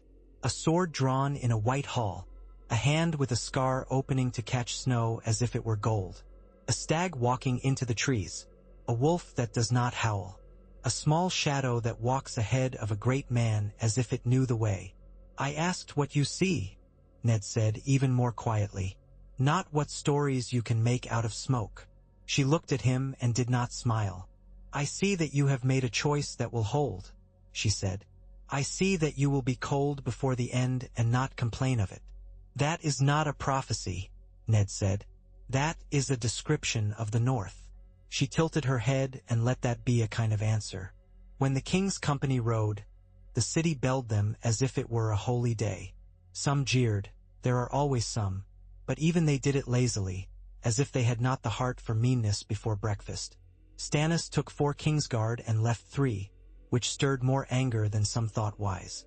He chose Barristan, Jaime, Aerys, and a Green Knight whose name the court liked to forget until it was reminded by the blunt weight of his lance. He left Meryn and Boros and Preston in the south to guard a brother who did not need guarding, but said it was to preserve peace. It was the kind of lie that was true and the kind of truth that was a lie. The Stark girls rode in the column for a day and then peeled away with the ladies and the litters bound for Winterfell by an easier pace. Ned said nothing and Sansa thanked him too sweetly and Arya grinned and bolted to ride with Sirio's newest lesson until her horse told her they would both regret it. Tyrion rode near the king more often than he preferred, because his legs grew sore and the king's silence had weight, as if one had been made to walk beside a stone and judged for breathing too loud. He distracted himself by naming trees and by talking to men who had forgotten anyone at court might care about their names. He cheated at dice 3 times and let himself be caught once. He learned the names of the men carrying the heavy chests on the wagons and never used those names to ask any of them to do more than they could. LD in a day. They remembered. They crossed the green into gray and the gray into white. The frost line crept south at night and forgot itself in the afternoons until it remembered again. They ate meat that went cold in their mouths if they paused to think. The king did not pause to think where anyone could see him. When his fingers grew stiff, he tucked his hands into his armpits and rode on. Barristan's breath steamed like any man's. Jaime's hair went to rope. The Red Woman did not seem to shiver at all. Tyrion refused to be impressed by that because it would have meant conceding her some power over his comfort. Winterfell rose out of the land like a thing grown and not built, and it smelled of smoke and dog and a sweetness he had not known he missed until it touched him like a hand at the back of the neck. The gods would kept its own air, a breath that moved slower than men's and warmer, for all the winter in the leaves. The heart tree's face watched with red eyes the color of something human after all. Stannis went there because it was the right thing to do in a place where the wrong things were not pragmatic but sacrilege. He stood beneath the boughs and did not kneel. Ned knelt and seemed less awkward doing so than he had in the September, which told Tyrion more than any sermon could. Catelyn Stark stood beneath the arch of the shattered gatehouse and received a king with courtesy as fine as thread and as strong as rope. She kissed her husband with a careful tenderness that made the men around them look away because to meet it was too much. Robb Stark had a man's height now and a man's shoulders and a boy's eagerness to please the man who had been his measure. Bran sat in a chair that had been made to suit him and did not smile like a child or like a cripple. He inclined his head and asked for news about the wall that made men think of maps they had never seen. Rickon ran at the wolf's heels and sometimes at no one's heels at all, and sometimes sat suddenly and seriously to stare into the fire as if it owed him an apology. Theon Greyjoy stood at the edge of it all with a grin that did not reach his eyes. He laughed too loudly in the yard when the swords rang, and watched Robb when Robb was not watching him with a hunger that was not for meat or women or victory. He had a letter sewn into the hem of his cloak. It was addressed to a father who had learned nothing and changed less. "There will be talk in the great hall," Ned told the king, "and meat and beer and bread with butter that has not been salted to keep a week on the road. Then we will sit with a map and you will be bored while we speak of passes and ice and the fact that the last harvest was heavy with barley and thin with oats. Then I will take you to the Raven's Tower, and you will see how far a bird must fly to tell a story no one south cares to read." "I do not bore easily," Stannis said, which was the jest his face would not let anyone else say. He paused. "The wolves will trouble no one? They trouble men who think to lay hands where they've no leave," Ned said. "They trouble fear. They trouble the sort of lies that move in corners. They do not trouble a king." "Good," Stannis said. He did not like dogs. He did not dislike wolves. He respected things that minded their own oaths. At Winterfell they learned how the North speaks when it is sober, which is to say with more silence than sentences. The great hall trembled under its own lights, and the mead was thick enough to pretend to be soup. Stannis ate as if he meant to wrestle his food and win. Tyrion ate as if he expected a joke to hide in the trencher and wished to coax it out with kindness. Melisandre did not eat much. She watched the fires and sometimes closed her eyes and would open them later as if she had laid them to warm on the coals. "Let the men sleep warm," Ned told Roose Bolton, which was not the sort of thing a man usually told Roose Bolton. Roose Bolton listened as if sleep were one of the weapons in his armory and nodded once to indicate he could make it also a gift.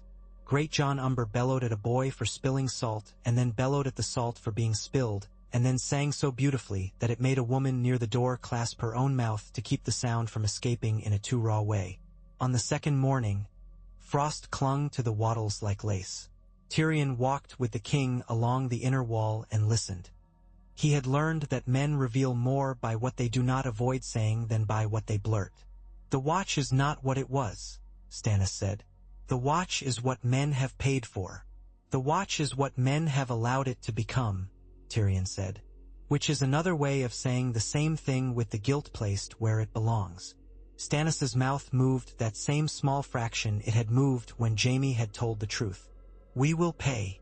They went to the crypts, because Ned would not let a king leave Winterfell without showing him the lineage that breathed in the stone and the iron and the flakes of dust that floated in the torchlight. The kings of winter looked past them all as if they had better things to do than approve or disapprove. Lyanna Stark's stone lay where it had always lain, her face too beautiful to be believable, and the rose petals were brown and still faintly sweet. Stannis did not remark on the woman who had broken his brother's heart. He did not need to. Tyrion saw the thought pass across his face, and a shadow darker than the torchlight followed it. Ned Stark stood looking down as if denied one more conversation and said nothing. That too was a conversation. They rode from Winterfell in narrower company and greater purpose.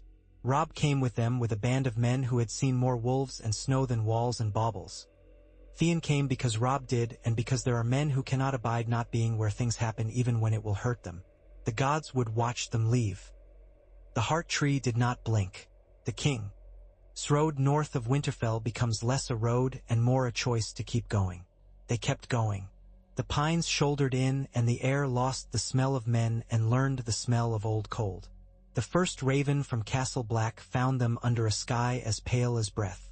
Riders sighted, it said in a scrawl that had eaten 2 quills. White shapes in the trees. Men missing. We burn what will not lie still. Send men. Mormont's hand was in it, steady, stubborn. Forward, Stannis said, and made it sound as if that word had been invented for him. The wall is a thing to make metaphors look small. It was blue and white and something else that is not color at all but height. Found the sky and shouldered it. It made the king look like a knot in a rope.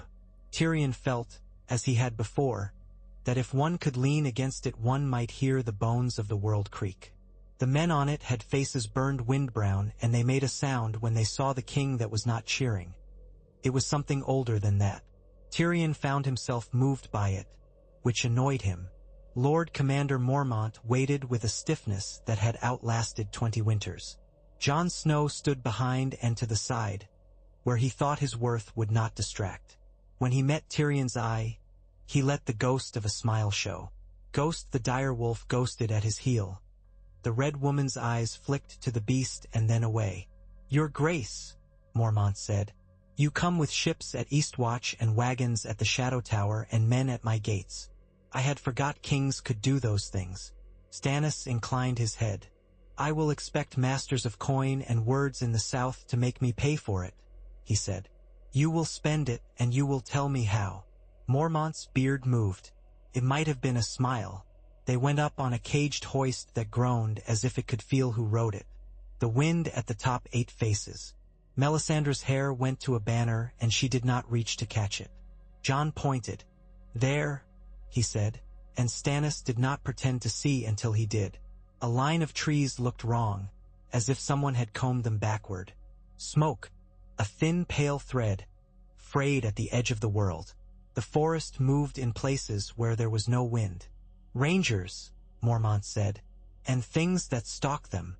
Knives and fire," Stannis said, "and men who do not break."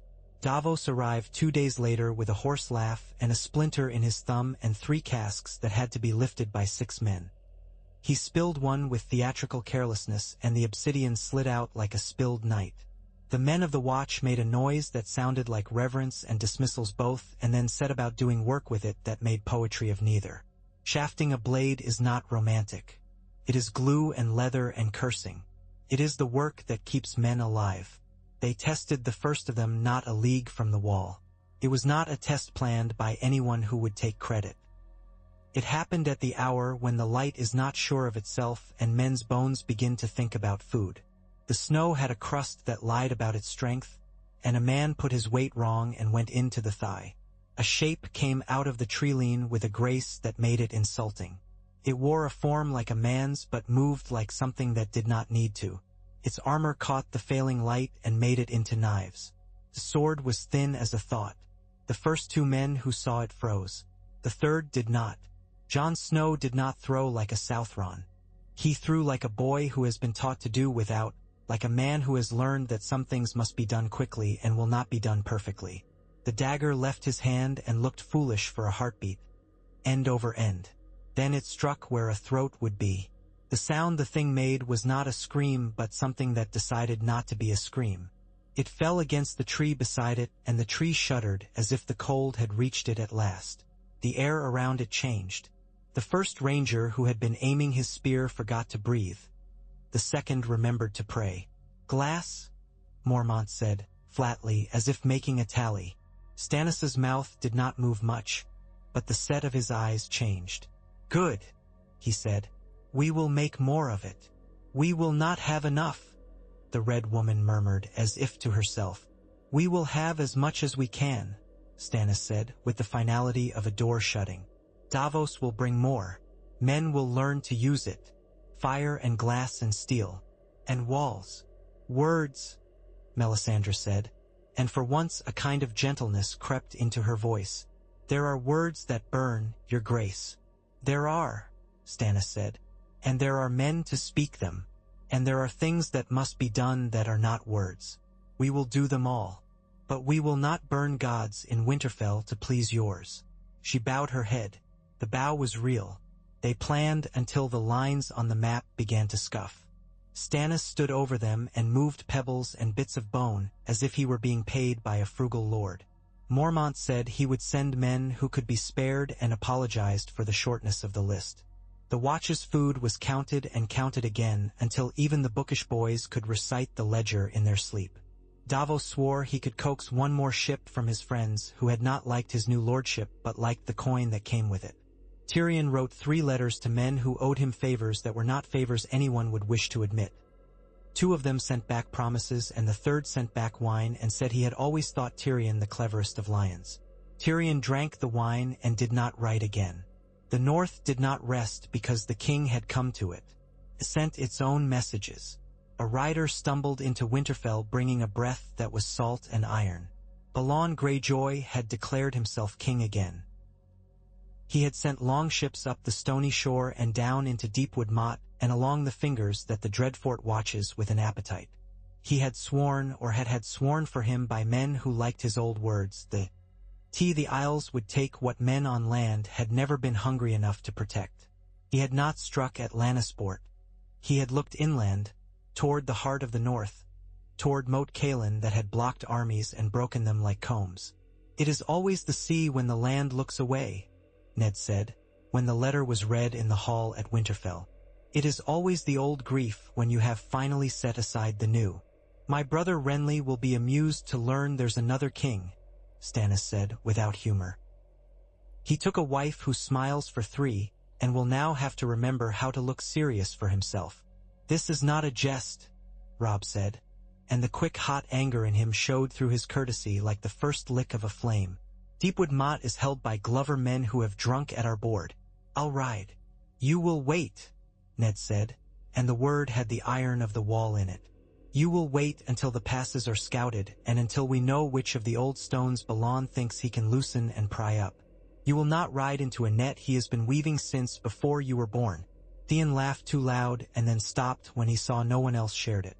"Balon will want the moat," he said, and his voice had a scrape in it like a hull against rocks. "It's what he's been telling himself in his sleep, that he will come back and take the fortress that made iron of men's bones. He wants the story of it. He'll feed men into the bog to win the line. He won't see them drown. He will only sing the song." "You will speak to this king when he is hanged," Stannis said. "You will say nothing to him before that. I will write to him once. It will be a letter that tells him he can keep his head if he puts his ships where I say and puts his knees where he has not put them since he was boy enough to be brought to heel. He will not listen. I will see his letters burned unread and his ships burned at their moorings when I am done with the North." "The North will do its own burning," Roose Bolton said, mild as milk. "If it is asked." "It is asked," Stannis said. "It will be paid for." "Payment is always soothing," Roose murmured. Winterfell became a hive where every stony cell had a purpose. Messages went more often down the King's Road than up now. Bran watched men move across courtyards and tried to imagine them moving across maps. Rickon slept in the kitchens because the wolves liked it there and the cooks had learned to like them. Sansa wrote a letter to Lady Marjorie that began to be one thing and ended as another, and when she sealed it she wondered if the girl with the rosewater smile would smell the smoke that had touched it in the hall before she wrote. Arya learned to move a candle's worth of flame from one taper to another without spilling it and told no one she had done it. Syrio watched and said nothing, and made her balance on one foot in the snow until both of them hurt as if they had become strangers to her. Tyrion wrote to the city and to the Rock and even to Old Town, the last with a tone that made it sound like a joke and so slid it past men who would have torn it if they had thought him serious. He sent a small sealed note to a certain fat man in a house of coins in Pentos, whose name he had learned while pretending not to, and he felt the letter leave his hand like a coin flicked into a well. He asked no one for answers he did not want to read in time to stop them. In the black before dawn, with the air so cold that even the torches looked cherry, a white raven came down at Winterfell. It wore the House of Stark's stamp on its leg only because a boy had needed someplace to put it. Came from the citadel.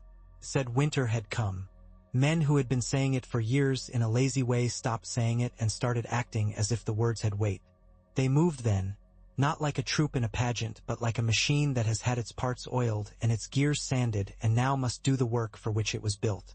Stannis rode with the first party toward the wall and left Ned to draw the net around the boggy heart of the neck and the stony spine that led to the moat. Roose Bolton smiled and did not show his teeth and rode where he had been told. Great John Umber laughed and slapped backs until men remembered they had spines. Robb learned to keep himself from being the first to mount. Theon learned how to make his face still. Jaime stood in the wind and let it cut him because it had been a while since he had been cut by anything that did not look like blood. On a night when the northern lights walked thin and green as snakes at the edge of the world, Tyrion stood again on top of the wall beside Jon Snow. The wind had turned and came west, smelling of water and a metal tang that he would not name. "You threw well," Tyrion said, which was not flattery because he had no appetite for against-wind flattery any more than he had for against-wind piss.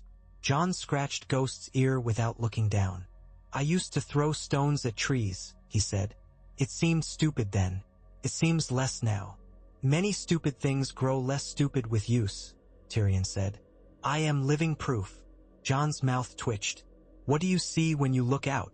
"Everything I own becoming less important," Tyrion said. He let himself taste the bitterness. Then he swallowed it and did not belabor his own honesty. "And winter, which will make clever men of fools and fools of clever men." "What does the king see?" Jon asked. "A ledger," Tyrion said, but he did not say it with the contempt he might once have mustered. "Of lives, of days, of wood, of coal, of glass. He is a man who will do the sums and not lie to himself about what is still owed." Jon nodded as if that answer helped. "Sam says the Red Woman looks at him and sees a candle that blew out in a room that hasn't noticed yet." "Sam has learned to make metaphors," Tyrion said. "It is a skill. Tell him to keep warm." Jon's breath fogged. "He is brave when the door shuts bay." "I envy him," he said. "I am not always." "No one is always," Tyrion said. "The man I fear is the one who says he is." They did not hold the wall so much as the wall held them. Men moved along it like fleas on a mastiff. The forest beyond gathered itself. The first of the great rangers came back and wrote down the places where water had not frozen, the places where it had frozen so hard that a hammer bounced, and the men who used it laughed like fools because they preferred laughter to crying. A boy got his hand stuck to iron and lost some skin. Another boy fell and did not die, and then lay in his bed and was more ashamed than hurt. Melisandre stood sometimes with her hands spread and sometimes with them clenched. Tyrion could not tell which stance told the truth of her. News came ugly from the south. Deepwood Motte had fallen to men who did not sing as much as their fathers but were just as hungry. The Glovers turned their faces toward the wood and swore and spit and got up and put their hands to sword hilts that had hung above their fathers' beds since before the Tower of Joy had been built. Moat Cailin was soggy misery and spears, the kind of fight that kills by inches. Men sank into the wet with their armor dragging them and were hauled up again by men who had no reason to love them except that they did not want to join them under the black water. The neck learned again how to murder with patience. Ned Stark sent ravens that did not flatter any man's bravery. Roose Bolton sent ravens that reassured men that their fear would not be wasted. Theon wrote no ravens at all because who would he write to? He sharpened a knife and sharpened it again until there was no sharpening left to do out of pure, finely honed annoyance. The red comet bled all along the horizon now. It had moved from omen to fact, from rumor to the thing that everyone used to know what time it was. Men named children for it in Flea Bottom. In Old Town, maesters took off their chains to drink to it and then put their chains back on because that is what men in chains do. The king's ships ran as if driven by something more than wind. Davos lost 3 men to a wave as tall as the Hightower and came home with a cargo of knives and a story he told badly in a way that made men who were not fools proud to be alive. On a day when the sun showed but could not warm its own face, Stannis had built a fire in the yard within Castle Black and was making men try things in an order that made sense to him. He had a row of pikes set with iron for the first 6 feet and glass for the last, where a man might feint into an enemy's reach and then lean the haft to put glass where it must go. He had archers learning how to swaddle their fingers in leather to release a string without bleeding. He had boys change their boots twice a day whether they swore they needed it or not. He counted socks and counted curses and counted how many nights a man could do without sleep before he became a danger to himself and others. "This will not be enough," Melisandre said, low enough for only 2 men to hear and one to pretend he had not. "I am a king, not a god," Stannis said. "I have the uses of kings. You have the uses of yours. Together we will be almost sufficient." "Almost," she said, tasting the word. "Almost keeps men alive until they can be more," Stannis said. A horn blew then, and it was not the horn that meant food or drill or the old bear wanting everyone to stop pretending to be busy while he came through the yard. It was a horn that scraped men's nerves raw. It blew twice and then it blew once more, the way the stories say. Even men who had mocked those stories felt the blood fall out of their faces as if a hand had tipped a cup. Out of the treeline came shadows that moved like a stain, and then men, and then things behind men. Dead horses with legs like sticks. Men whose eyes had broken. Things that were not men at all and had never learned the mercy of breath. They did not come in a wave. They moved as if counting did not matter. They moved as if time were not a thing that could be spent. "Loose," Stannis said, and he did not bellow it, and the word went anyway. Iron hit meat and shattered where it should not matter. Glass hit where it must, and things that had not cared about iron suddenly learned how to be undone. Fire caught and did not ask questions. Men learned again how to step forward when they wished to step back. Men learned how to plant their feet in the cold. Barristan Selmy and Jaime Lannister stood shoulder to shoulder and became for a time neither names nor songs, only the work of their arms. Jon Snow's face went pale and then black, and then there was a cut on his cheek that ran hot down into the short beard he was growing to keep warm, and he did not notice. Ghost leapt higher than a wolf should and bit something that had never been bitten and spat out a taste that made his hackles bristle. The Red Woman stood with her hands out as if to be sure she still had them and began to say words that were not prayers to men's ears. Davos Seaworth broke a man's fingers to make him let go of a rope he was strangling himself with. Afterward he slapped the man and then hugged him, and neither of them had anyone to tell about it. It was not a battle anyone would celebrate, because celebration implies that something has ended. It was more like the moment when one holds a door and feels someone pushing from the other side and understands that this will be all night and then longer. When it bent toward one side or the other, it bent toward men who had learned the new tools, glass and fire, and toward men who kept their feet where footwork matters more than heroics. It bent toward a king who did not allow men to choose romantic deaths when practical ones would do. It bent away from poetry. When it was done, for a certain small value of done, a boy was crying in the yard because his hand hurt and he was ashamed of both. A man was laughing back, as he had not died. Mormont was sitting with his head in his hands, not from grief but because the weight of keeping his head upright for too long had finally demanded a tax. Stannis stood and turned slowly and counted men. Melisandre let her hands fall and shook as if the cold had finally negotiated past whatever fire lived underneath her bones. Tyrion sat down on a crate because it would have been too foolish to fall over. He smelled his own fear now that it had had time to catch up to him. He thought of a city far south that ate men for pride and did not think to ask whether the men were worth the spice. He thought of a red-haired woman standing in a tower and of a man with an iron mouth looking toward the moat and the bogs and thinking of the old songs about drowning and crowns. When the wind shifted, it brought a new smell, smoke with something sweet under it. A raven came down and landed on the rim of an empty pot and cocked its head and said, "King," and then said, "Girl," and then said nothing. Tyrion shook himself like a dog. "What?" he asked it, because he did not mind being thought mad by birds. The ravens said nothing useful. They rarely do. In the south, Renly Baratheon received a letter carried by a man whose horse had died under him just shy of the Rose Road. He read it once and read it again and then turned it upside down as if that would give him a different sense of the words. King Balon, who had named himself such, had taken 7 towers on Harlaw and Hearthport and the caves that went in under the cliff like a mouth. He had sent his daughter a ship and his sons a line of titles and his banners a song. He had also sent 20 longships up the Mander to burn boats tied too carelessly beneath Old Town's nose. Mace Tyrell had not been amused. Marjorie wrote to Sansa with a hand that shook and then did not shake, telling her that the gardens were safe and that the bees were mean this year and that sometimes the smell of the river made her think of wine gone off.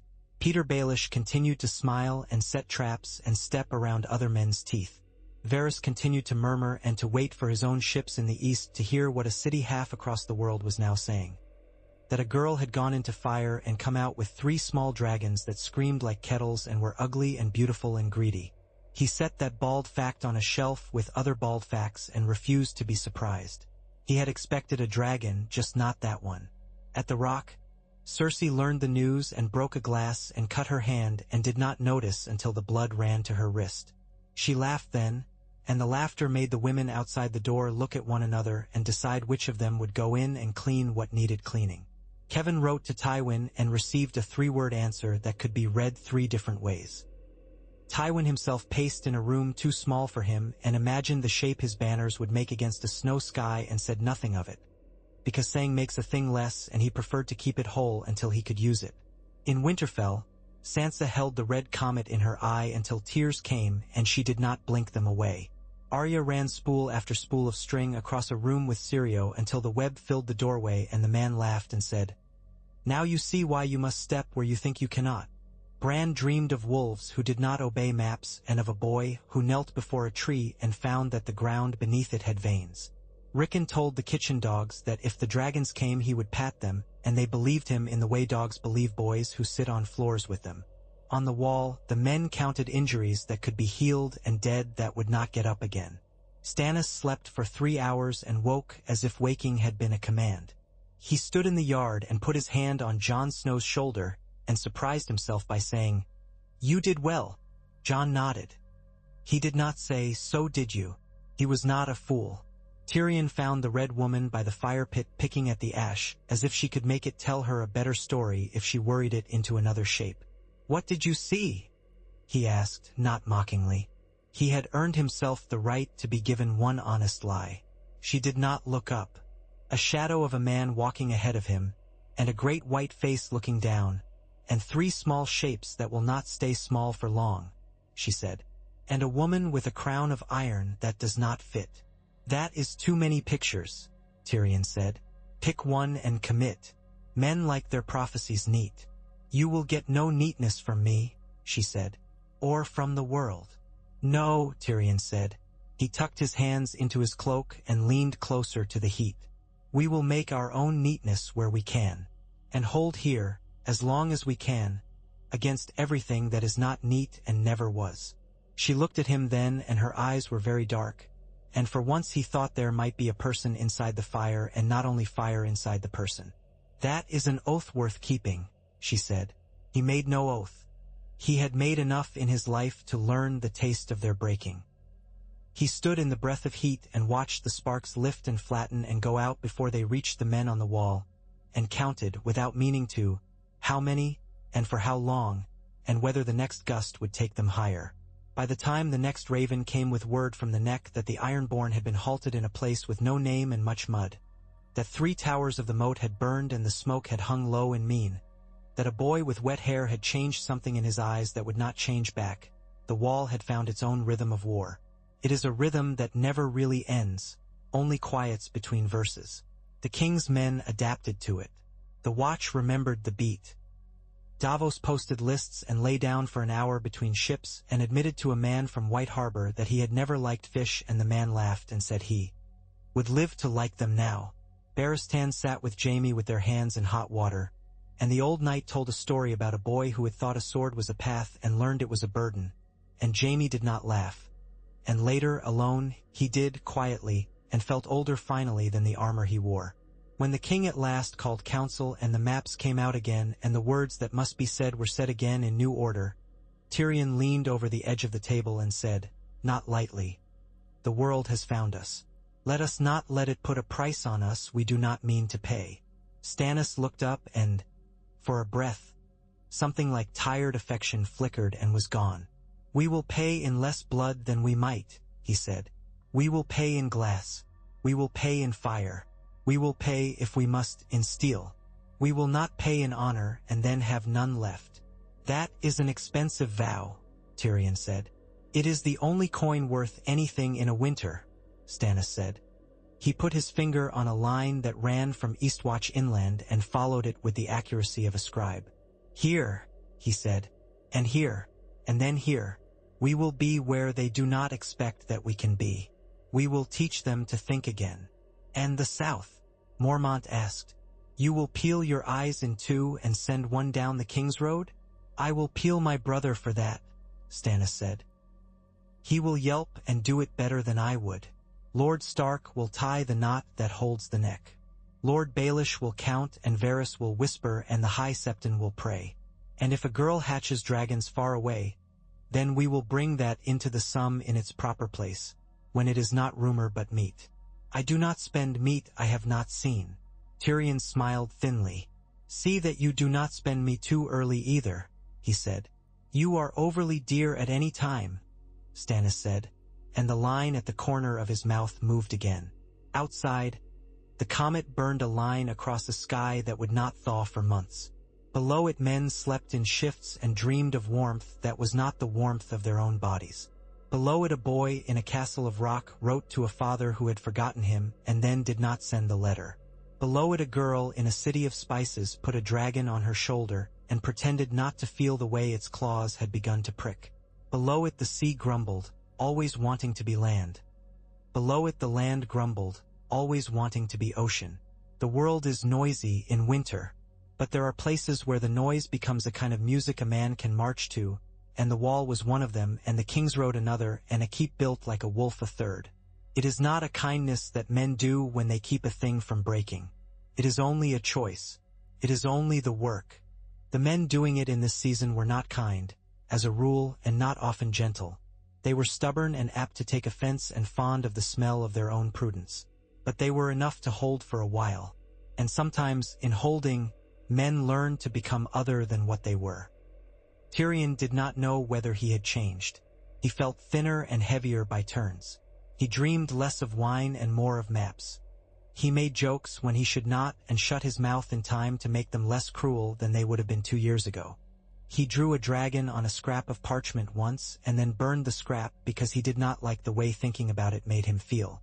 He wrote no letters to the rock and fewer to the city. He listened to Jon Snow talk about a father he loved and a sister who would not do as she was told and another who had learned how to lie to herself prettily, and it did not occur to him to mock. He watched a king work like a man who knows he is not loved and will not be and decides to live anyway. When the next pale morning came and the world looked scoured, Ned Stark rode into the yard at Castle Black with mud up to his knees and a face like stone soaked in rain. Behind him came men with eyes fever-bright and quiet hands. They had taken and held again at Moat Cailin, and the swamp had eaten the men who thought the north was like their own coasts. They had cut a rope bridge because their arms had given out and not because they wished to. They had lit wet wood and had had it burn anyway. Theon Greyjoy was not with them. He had gone on ahead or had lagged or had fallen. No one knew which. His absence made words sharper and fewer. "Your Grace," Ned said, and the relief of snow falling from a branch was in the words, though he did not let it show in his face. "We have held the choke. We will need more men and more patience. We will have neither and none the less will pretend we have both." "You will have some men," Stannis said, "and you will have my promise that I will not spend you south when I need you north." Ned nodded, which was the most extravagant thing he could do in thanks. "The sea will not stop because the sea is the sea," he said. "But it will find us ready the next time it tries this path." They walked the wall together then, the king in the hand and the small man who had learned to set his feet in cold. and 3 figures were very small against a thing that does not count men. It was a good day, which in the north means no one died who should not have died, and the snow held with a squeak underfoot, and the men who slept did not wake shivering. It was a day between chapters. That evening, when the fires had eaten enough wood to remind men that wood was a thing not to be wasted, Tyrion sat with his back to the stone and watched the sparks make a ceiling for him. Jon fell asleep without meaning to beside Ghost, his head against the animal's ribs. Ned leaned his elbows on his knees and did not say he was tired. Stannis wrote 3 letters with a hand that did not shake and sealed them with a seal that bit the wax too deep. The Red Woman stared into a brazier and then looked up quickly, as if something in the fire had reached out to touch her and she wanted to catch its hand before it slipped away. What? Tyrion asked her, because habit, like winter, has its own iron. An error, she said almost cheerfully, or a mercy. It is so difficult to tell them apart at a distance. Then we will wait until they come close, Tyrion said, and greet them accordingly. Yes, she said, we will. He lifted his cup, which had cheap wine in it and tasted better than it had any right to taste after a day that had been spent not being murdered by cold or by things that run in it. He drank and thought, and did not lie to himself about what he did not know. He let himself imagine, for a moment, a city that would greet him with the smell of hot stones and old fruit and fish again, and found that he did not miss it with any part of himself that mattered. He missed a conversation that did not require men to keep a hand on a knife while they had it. He missed a woman's laugh that was not the laugh of someone cutting a rope. He missed his niece and the way Tommen had tried to make himself small. He missed Jaime at cards and Jaime's impatience at losing. He missed his sister as a man misses a fever that taught him the shape of his health. He missed the boy he had been who did not think himself indispensable, and the man he might have been if the world had been kinder. He missed nothing he could have kept by wishing. In the morning, the world would ask again for men to stand in places where the wind is mean and where honesty costs too much for some. In the morning, someone would slip in the yard and swear and laugh and be helped up. In the morning, a bird would come and say something that would complicate 3 plans and improve a 4th and wreck a 5th. In the morning, the red comet would still hang where it had, and the dragons far to the east would still be small, and Joffrey would wake in the south with a hatred in his chest and make a page's day worse for it, and Renly would put a hand on a man's shoulder and make his day better. In the morning, Tywin Lannister would still be deciding which kind of silence to keep. In the morning, the sea would still want. Tyrion closed his eyes for a while and slept where he could be found. He woke to cold that had crept through his cloak and into his bones like someone's hand, and got up, because men do. He got up and put one foot in front of the other and took the cup that was held out to him and did not ask what it was because it was hot. He did the thing that was in front of him, and then the next one, and the next, the way men build a ladder out of work and climb it, not to any sky but to the next good hour. If a man chose to be sentimental about such things, he might call that heroism. Tyrion was not sentimental. He called it survival. He preferred it to the alternatives. He stood and watched the east light, and the long dark edge of the world, and the red smear that had been given to them as a reminder and a promise both, and thought, with dry wonder that did not taste bad, that he had found himself in a story he had not chosen and that would have him whether he consented or no. So he consented. He could do that much. He could tell it true where he stood, and see to it that when men told it later, they did not forget the weight of the glass in their hands, and the way the sound of a knife sliding home in a thing that did not think it could be hurt was not a song and would become one anyway. One day, for men who needed it. Come, he said aloud to no one in particular, let's go keep the world on its hinges a little longer. And because men nearby had learned to walk when he said it in that tone, they rose and walked and did.